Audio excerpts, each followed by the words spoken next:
সরকার গঠন করার পর অনেক নেতৃবৃন্দ এসেছে, তাদেরকে যেন জায়গা দেওয়া না হয় সেই জন্য আমি আজকে আপনার কাছে প্রস্তাব করছি।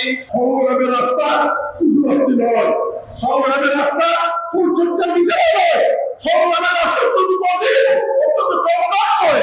আপনি যে খালি পায়ে রাস্তায় হাঁটতে যান, ইট কঙ্কর আপনার পায়ে ফুটবে, আর একটু কঙ্কর হাঁটতে গেলে কাকা বিচ্ছন্দের ফুটবে। তাদের সেই প্রাণকে বাঁচিয়ে রাখার জন্য যুগে যুগে সময়ে সময়ে সবসময় তাদেরকে সংগ্রাম করতে হয়। সংগ্রাম বহু জড়িয়ে সংগ্রাম ছাড়া কোনো কিছু চলে না। একটা ছেলে জন্মগ্রহণ করে আমরা কি শুনতে চাই, মা বাপ কি শুনতে চাচ্ছে, কি শুনতে চায়? বলতে পারে একটা জন্মের সাথে সাথে ছেলের মুখ থেকে কি শুনতে চায়? মানুষ কি শুনতে চায়? কান্না শুনতে চায় না? আমি বলছি ঠিক কিনা? কান্না শুনতে চায়। কারণটা কি? অর্থাৎ সে সংগ্রামী জীবন পরিবর্তন করবে, যে জানিয়ে দেয় আমি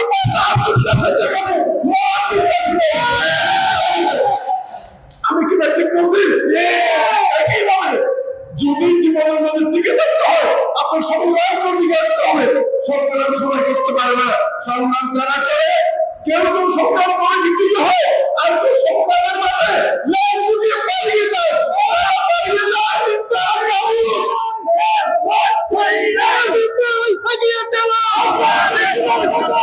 সংগ্রামের রাস্তা কুশবাস্তি নয়, সংগ্রামের রাস্তা ফুলচর্চার বিষয় নয়, সংগ্রামের রাস্তা অত্যন্ত কঠিন, অত্যন্ত কঙ্কাল নয়।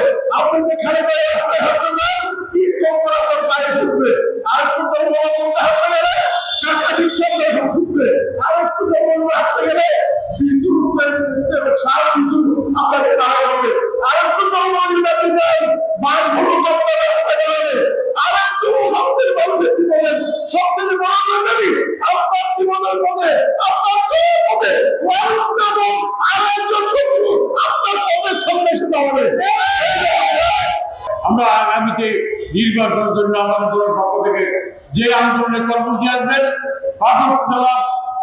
শ্রমিক দলের বান্দরবান শ্রমিক দলের সমস্ত নেতা কর্মী যারা আছেন সবাইকে আন্দোলনের সংগ্রামে দাবি করতে হবে এবং নির্বাচন আদায় করতে হবে সরকার থেকে।